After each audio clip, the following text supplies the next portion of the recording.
Aquí en la casa parroquial estamos con el padre Carlos, el padre Manuel, que están a cargo justamente de la parroquia local. Y esta visita tiene que ver justamente para hablar un poco de el sacerdocio. En el día 4, en el día de ayer, se festejó el día del sacerdote.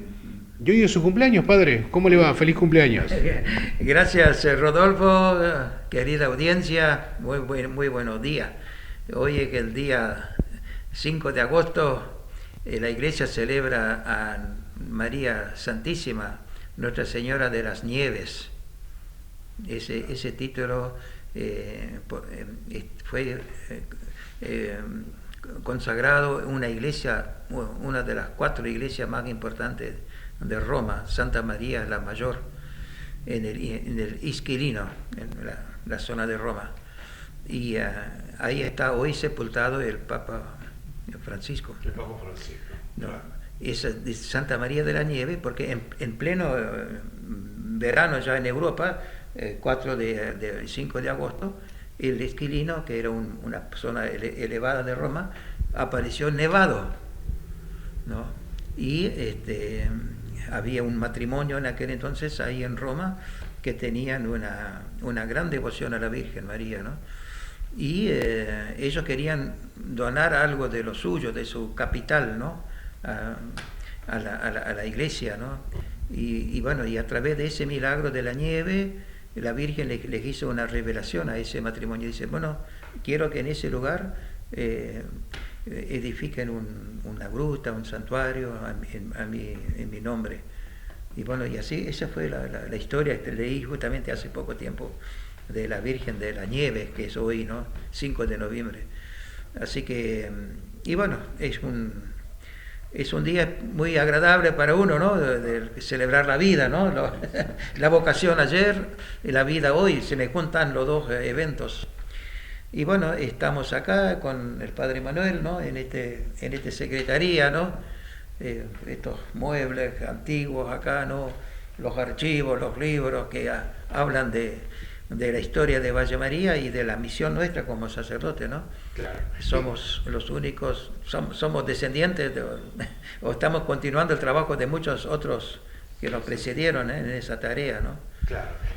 Usted, padre, fue uno de los alumnos que dio Stella Maris, ¿no? Exalumno de Stella Maris, sí, del año 1960, 1961, 62. Ahí estuve como alumno internado en Stella Maris, tercero, cuarto y quinto grado. Claro.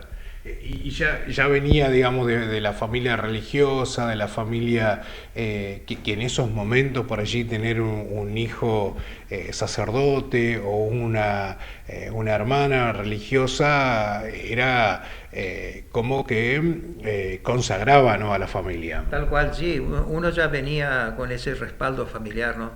Y yo, como dije ya en otras ocasiones, ¿no? El sacerdote pasa primero por el corazón sacerdotal de su padre, de su madre, ¿no? Es como un deseo profundo que tienen también los padres, ¿no? Y la familia es un factor determinante, ¿no? Y bueno, yo ya entré un poquito al seminario, entré. Me enviaban a Stella Maris porque era el lugar en Crespo en aquel entonces había hasta segundo grado nomás.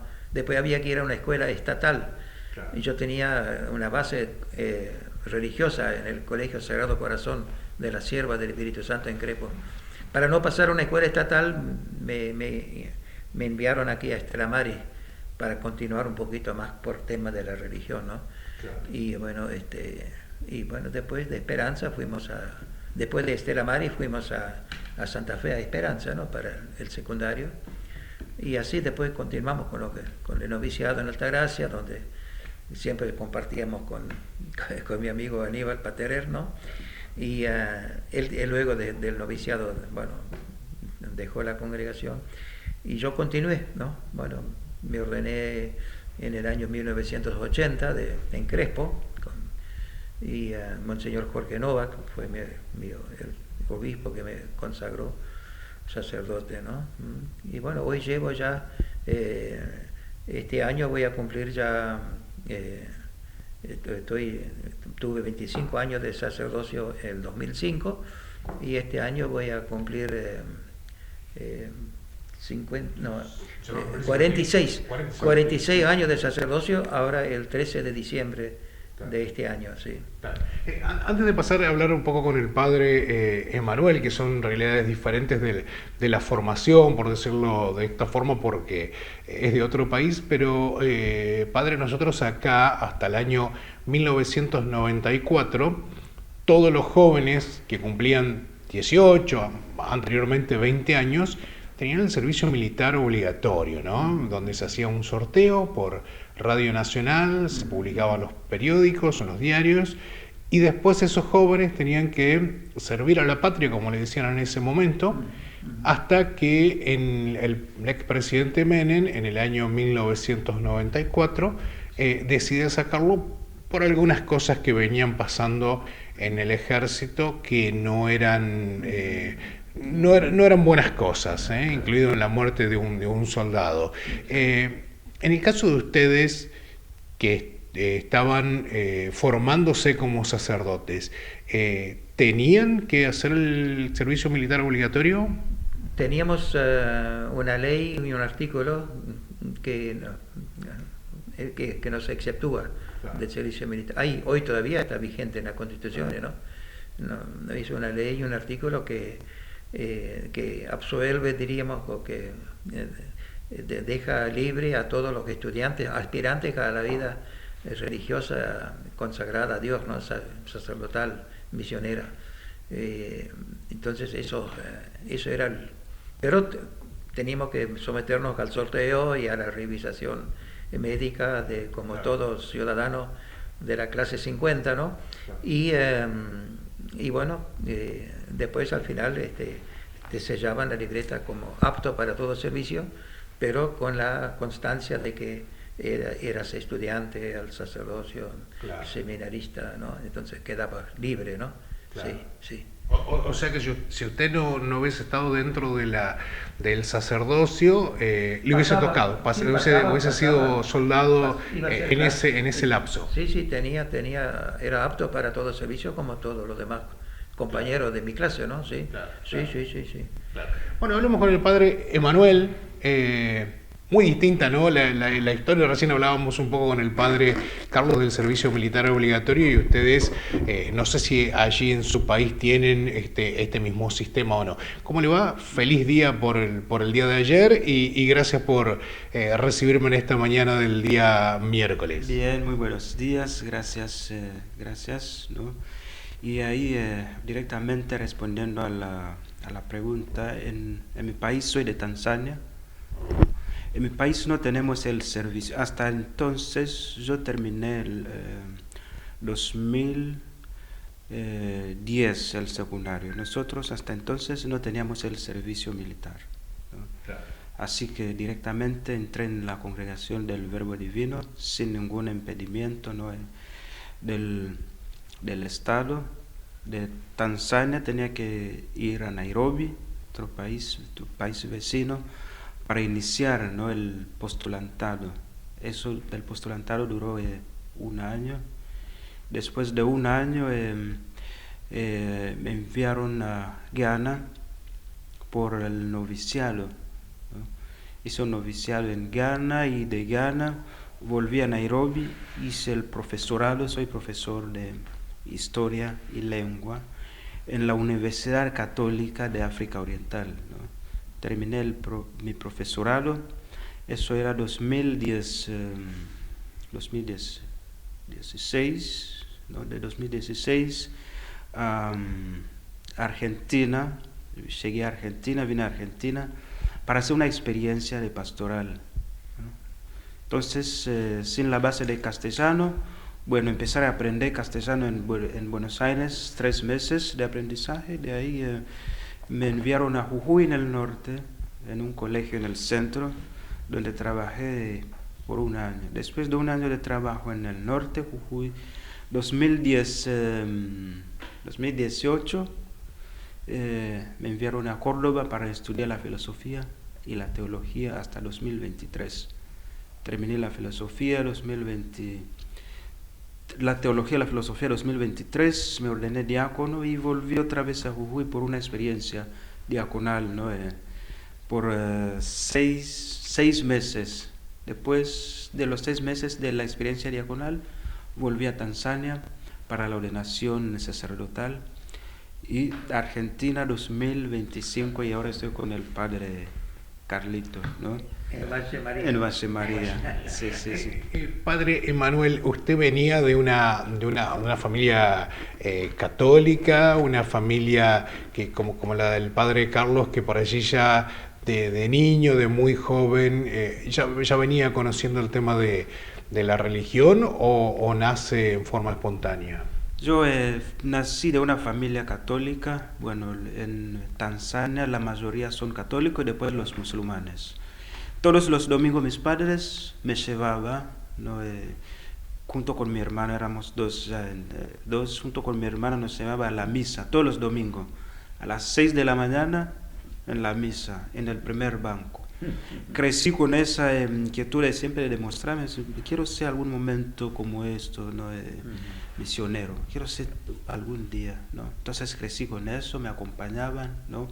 Solo si quieres, mis padres siempre me dicen, si quieres ser como esto, tienes que estudiar, eso es lo más importante, ¿no? Tienes que estudiar, son personas que estudian, ¿no? No son personas así que, claro, ¿no? Sí, estudian. Claro. Hay que estudiar.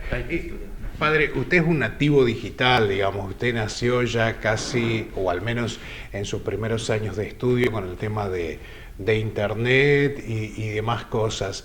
Se hace mucho más fácil hoy, lo hablábamos un poco antes de comenzar la nota, de llegar a los jóvenes que por allí no están, pero a la vez también se hace difícil, ¿no? Porque hay muchas cosas para hacer y a veces como que la religión la están dejando en pausa. Yo como joven, y he vivido también la experiencia de joven, de alguna rebeldía en algún momento en mi vida, yo los puedo entender. Capaz la iglesia, nuestra iglesia, tiene que cambiar un poco, ¿no? Su manera de tratar y no de seguir pensando, la mentalidad que tiene. Como joven en algún momento me alejé, ¿no? Por cuestiones de cómo piensan de ser, bueno, nosotros estamos acostumbrados de hacer eso y así tiene que ser. Si yo estoy como joven y tengo otra idea, yo me vean como amenaza por el sistema no existente. Entonces me alejé. Si hay jóvenes que se están alejándose, puede ser que nosotros que estamos adentro de la iglesia, y es así, somos los que estamos haciendo que se vayan, por pensar que ellos son amenaza, no son maleducados, no tienen su sentido como sentido espiritual no tiene sentido para nosotros. Eso para mí no es lo que hace que ellos se vayan, ¿no? Padre, usted me dice que hay que seducir, por decirlo en el buen sentido de la palabra, a los jóvenes para que vuelvan a la iglesia, ¿no? Sí, hay que seducir y dejar entender que ellos también tienen otra manera que es muy significativo para ellos vivir la experiencia con Dios, ¿no? No puedo imponer, ¿no? Mi manera de vivir mi experiencia con Dios con ellos, ¿no? Ellos, lo que capaz más importante es guiarlos también de su manera, ¿no? Para que puedan en esa manera también encontrarse con Dios, ¿no? Sin imponer mi manera, ¿no? Y mi experiencia, mostrarle nomás. Claro. Padre, antes de venir a la Argentina, antes de venir, que usted me contaba recién en la nota, ¿qué conocía de Argentina? Yo lo que conocía, bueno, hablan castellano, está en el país de Papa Francisco, y había un sacerdote ahí en Kenia, argentino, que se llama Hugo Cáliz, es de misiones. Por ahí también él de alguna manera me inspiró un poquito, ¿no? Claro. De su llegada cuando llegó en Kenia, que no hablaba nada de inglés, ni de Swahili, ¿no? De cómo luchaba, ¿no? Aprendiendo, ¿no? El inglés y Swahili, y eso me impresionó. Y bueno, dije, yo también voy a su país para que tenga esa experiencia, la humildad, ¿no? De volver a ser niño, ¿no? Padre Carlos, el padre Manuel recién mencionaba los lugares donde le tocó estar viviendo, bueno, trabajando y demás. En el caso suyo, usted argentino, pero seguramente le ha tocado viajar a otros lugares. Sí, mi primer destino misional era la misma patria, o sea, como dijimos que teníamos 3 países, pero estaba también la posibilidad de pedir en quedarse los primeros años como joven sacerdote en la patria, ¿no? Y yo pedí quedarme acá en Argentina y que me dieran un cargo de pastoral rural, porque podíamos optar entre pastoral urbana y pastoral rural. Entonces, como yo venía más acá de la zona norte de Argentina, bueno, me dejaron acá en los primeros años. Muy pronto tuve la posibilidad de hacer un estudio terciario, diríamos un poquito, un terciado en Roma, en Nemi. Es una posibilidad de actualización a los 6, 7 años de ordenado, de actualizarnos un poquito, ¿no? en todo lo que es temática filosófica, teológica, ¿no? y los grandes temas del mundo, ¿no? Y los grandes desafíos también para un sacerdote. Y entonces hice ese curso en Italia, y estando en Italia, dialogando con el superior general de aquella época en la Congregación del Verbo Divino, Enrique Heckeren, él me dice: usted, con esa ascendencia alemana que tiene, y como no ha salido del país todavía como misionero, yo lo invito a que venga a Alemania, para que haga una experiencia en Alemania, ¿no? Como en el campo de la pastoral juvenil y promoción vocacional en Alemania. Acepté, tuve que primero hacer un curso de gramática alemana, ya viviendo en Alemania ya, porque el dialecto que hablamos acá en Valle María no era suficiente, ¿no? Para desenvolverme más en nivel académico, ¿no? Y bueno, hice el curso de alemán en Bonn, en Sant Agustín, y durante un año entero, con gramática, con todos los medios de estudio de idiomas más modernos, ya viste, con profesor al lado, pero a la vez también con el computer y todo ya, ¿no? Bueno, terminé bien ese curso y me quedé 5 años, sí. El padre me había dicho: usted tiene que hacer una experiencia en el extranjero. Bueno, voy por 3 años, le dije. No, me dijo, 3 años es muy poco. Usted se va a Alemania por 5 años, o no se va nada, o se queda en su país. Y entonces yo me hice el valiente, ¿viste? Saqué pecho y dije, bueno, me voy por 5 años. Del 86 al 91 estuve en Europa. Una experiencia formidable, porque ahí viví de todo, ¿no? Ante toda la internacionalidad de la congregación, sacerdotes, estudiantes de todo el mundo, ¿no? La caída del muro de Berlín, en fin, todo esto, esos eventos que ocurrieron en el interín ese, ¿no? Y bueno, y luego volví a Argentina en el año 91, y ya me destinaron a Jujuy. Estuve ahí 12 años en Palpalá, trabajando en la pastoral rural de Palpalá, y también en el Colegio del Salvador en Jujuy, como asesor espiritual. Claro. De Jujuy fui a Mendoza un par de años, y bueno, y ya de Mendoza de vuelta aquí a Estela Maris. Claro, claro. Y de Estela Maris a Valle María. Claro.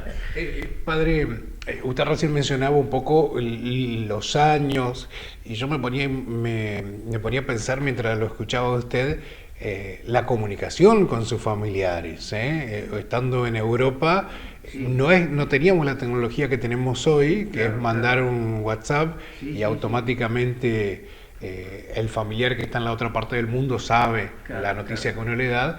En ese momento era todo por cartas, ¿no? Y tenía su tiempo de... Y esporádicamente un llamado telefónico, que me acuerdo que había que marcar como 9, 8, 9, 10 dígitos para poder comunicarnos con la familia, ¿no? Desde Europa, ¿no? Pero sí sabíamos bien los horarios, con que era menos costoso la comunicación telefónica, ¿no? Sí, pero sí, sí, sí. Y luego también había posibilidad de recibir visitas, ¿no? Como yo no podía volver en 5 años, pero podían viajar familiares, los que podían aquel entonces, que no era nada fácil, ¿no es cierto?, ¿no? Pero viajaba gente de Crespo, me acuerdo que eran empresarios que iban a Alemania por el tema de comercio, de exposiciones que se hacen ahí en Colonia, Alemania, claro. Las ferias grandes de los tractores Diesel, tractores Fahr, Deutz, que están en las grandes fábricas de herramientas ahí, ¿no? Iba gente ya en aquel entonces a participar de los grandes congresos de exposición rural, y yo ahí me enteraba, ¿viste? Porque sabían que yo estaba ahí cerca y me visitaban gente de Crespo, ¿no? Y bueno, ahí me enganchaba y se actualizaba un poco de lo que pasaba en Crespo. De lo que pasaba en el país, ¿no? Claro. Padre, usted vivió la visita, usted me va a corregir si estoy equivocado o no, del sumo pontífice Juan Pablo II, ¿no? Que fue... usted estaba en Alemania en ese momento, que fue en el año 1982. Hoy se anuncia de que el Papa León va a estar en el mes de noviembre aquí en la República Argentina. ¿Cómo vive la expectativa una persona que predica la fe, la religión en forma diaria? ¿O cómo lo vive como sacerdote? Sí, me parece que va a ser unos días de gracia especial, ¿no?, que Dios ofrece al país, ¿no?, sobre todo para que mucha gente vuelva un poco a entusiasmarse otra vez, ¿no?, con la iglesia, con el pastoreo del Papa. Una visita del Papa no es cualquier cosa, ¿no? Es una gracia muy grande de Dios, ¿no? Y creo que aquí Argentina es un campo propicio, ¿no? Como no pudo venir Francisco, viene ahora León XIV con el mismo entusiasmo, ¿no? Y también representando a Cristo en la tierra, ¿no? El vicario de Cristo que venga personalmente, ¿no?, con su enseñanza, su testimonio. Yo creo que es muy oportuno que nos visite el Papa, ¿no? Claro. Y que esté 3 días enteros en Argentina ya es también un dato muy, muy importante, ¿no? Como que el Papa le da importancia al país, ¿no es cierto?, ¿no? Y bueno, va a visitar las grandes ciudades, ¿no es cierto?, Córdoba, Buenos Aires, Luján, donde ya han estado otros sumos pontífices presentes. Sin duda que va a ser una visita que vamos a valorar durante mucho tiempo, toda la vida, ¿no? Sí, sí, sí, sí. De hecho, usted, padre, ha visto en su vida religiosa el cambio de varios papas, ¿no? Sí, yo nací... Yo en mi época me puedo acordar de Juan Pablo II, claro, después de el Papa Ratzinger, que fue Benedicto XVI, claro, y después viene Francisco y ahora el Papa León. Pero hubo anteriormente de Juan Pablo II, hubo varios, claro, y algunos que tuvieron poco periodo de estar frente a la iglesia. Cuando yo nací, el Papa era Pío XII. Pío XII. A Pío XII después lo sucedió Juan XXIII, el Papa bueno, que convocó al Concilio Ecuménico Vaticano II, que era todo un abrir la iglesia al mundo, las ventanas, las puertas, dejar entrar nuevos aires, ¿no? Y ahí en ese concilio en Roma se produjo toda esa renovación, ¿no? La misa que se podían ya celebrar en los idiomas vernáculos de cada país, ¿no? La misa cara al pueblo, no de espalda, claro, y todo eso, ¿no? Todo eso lo hemos vivido con el Papa Juan XXIII, ¿no? A Juan XXIII lo sucedió otro Papa grande que también pude conocer, no personalmente, pero en su pontificado, Pablo VI. Pablo VI, que era el Papa viajero también como Juan Pablo II, anterior a él. Un gran docente, un gran maestro, ¿no?, que dejó muchos documentos escritos en los documentos conciliares, ¿no? Porque Juan XXIII convocó al concilio y Pablo VI lo concluyó, porque falleció Juan XXIII en el interín, ¿no? Y Pablo VI concluyó el concilio. Bueno, después de Pablo VI ya vino justamente ya Juan Pablo I, ¿no? Porque tomó el nombre de Juan XXIII y de Pablo VI, por eso Juan Pablo I, el Papa de la Sonrisa, ¿no? Albino Luciani, vivió solamente un mes, ¿no? Y bueno, después vino Juan Pablo II, que ya no es más conocido por todo, ¿no? Y luego Francisco y ahora León. Dicho el Papa Juan Pablo II tuvo una vinculación con Argentina porque él apenas asume, después lo manda el cardenal Zamoré para parar la guerra que ya era inminente, Argentina-Chile, y después cuando nos visita era plena guerra de Malvinas. Exactamente, sí. El cardenal Zamoré, que intervino para evitar el conflicto entre Chile y Argentina, ¿no? Por el canal de Beagle. Me acuerdo, esa era también una intervención muy oportuna, porque los dos ya estaban a punto de enfrentarse, ¿no? Sí. Había ya movimientos de tropas de ambos países que ya estaban por declararse la guerra, ¿no? Y el Papa mandó al cardenal Zamoré como pacificador, ¿no? Claro. Sí, este fue por los años 80 también, en mi época en que yo me ordené sacerdote, sí. Claro. De hecho, si Argentina llegaba a enfrentarse en esa guerra contra Chile, íbamos a tener jóvenes en ese momento vallemarienses que estaban allí en la línea de combate casi. Claro, o sea, lo que ha hecho la Iglesia Católica en ese momento, argentina y chilena, que estaban trabajando a espaldas de las dos dictaduras, logran que se frene esta guerra, ¿no? Como la paz va por otro camino, ¿no? Que no el de las armas, sino el del diálogo, ¿no? El del perdón, de la reconciliación, ¿no? Y gracias a Dios, ¿no? Se evitó esa guerra que iba a ser tremenda, ¿no?